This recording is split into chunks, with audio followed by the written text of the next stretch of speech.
Welcome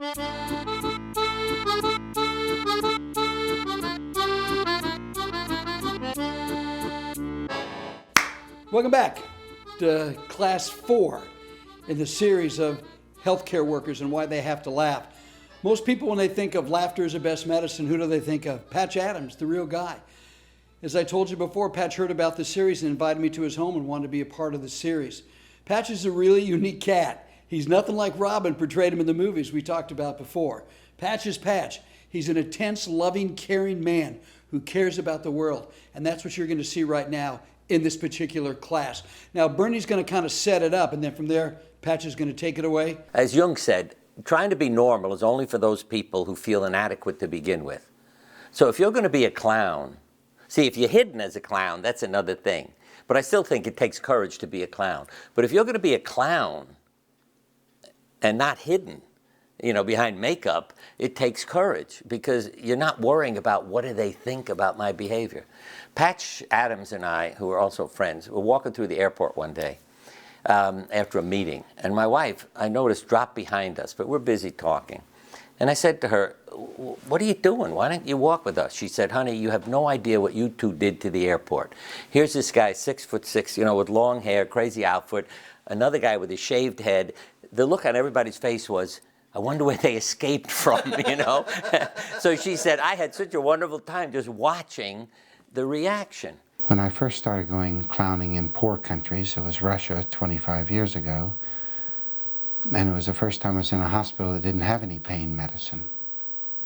Now you're still a doctor, and I realized that I could walk in a room where a child had bone metastasis and the mother hadn't seen them not screaming in 4 or 5 months, that they scream all day long in blood-curdling screams, and then they get exhausted and fall asleep, and when the exhaustion wears off, they start screaming again.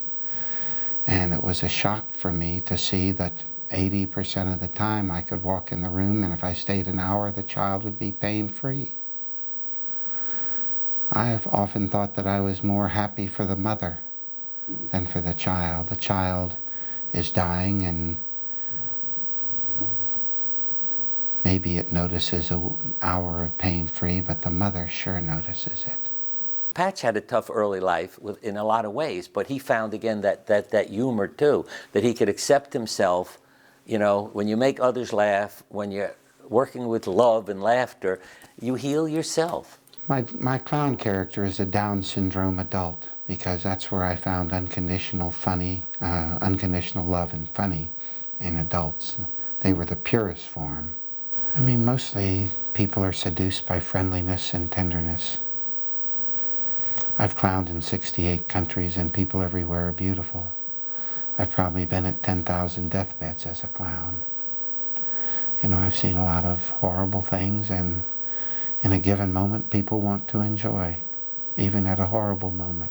I tell people, basically, clowning could be a twinkle in the eye, a smile on the face, and a willingness to greet, to engage people. I like to add things because I am naughty, and I also see how people love it. I always enjoy my Billy Bob teeth. I always have a little, and there, just this little box of 3 toys has the teeth. And this is really good if you're suited out and looking like an elder, serious person, and you don't show them your Billy Bob teeth, and then you smile. No one is prepared. And so they show their response before they can think about their response. So they laugh. And I can add to that some snot. And then they're even having more trouble adjusting. Something you may not know about Patch, but you may, But Patch goes all over the world on clown trips, and he takes people. Anybody can come, but they have to dress like a clown and be a clown. From the moment they get on the plane, they get to the airport on the plane. Everywhere they go, they're in clown. They go all over the world. He's been to well over 25 countries in areas where you just couldn't believe he went. And the clowns and Patch brought joy, and they brought some kind of emotional healing, just to kind of get them to. Well, I don't want to. I'm going to let Patch take it from here. With our clown trips, I want to submit people to the nightmare of poverty and have them weep over it and suggest that, if you don't like it, why don't you work to change it? By example, resist our fake educational system and study education and make a real educational system. I want to soften people up with love and humor so that they will hear that it's important to feed everybody and not to drop bombs, and to clean up a river that actually is good for them. I'm so in love with life. I haven't had a bad day in 46 years. But Patch, you do take this other stuff serious, though. Well, I study it. I want to change it. Right.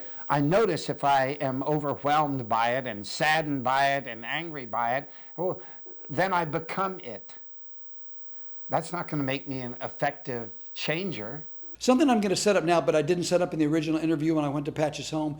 And I asked him, why do you clown? I clown for a better world.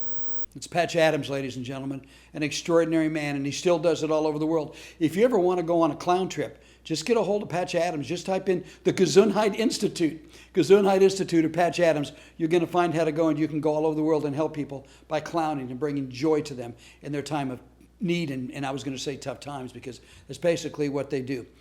In this next class coming up, you're about to see the heart and soul of Dr. Bernie Siegel and Patch Adams and their philosophy of not only giving health care, but their philosophy of life. Don't you dare miss it.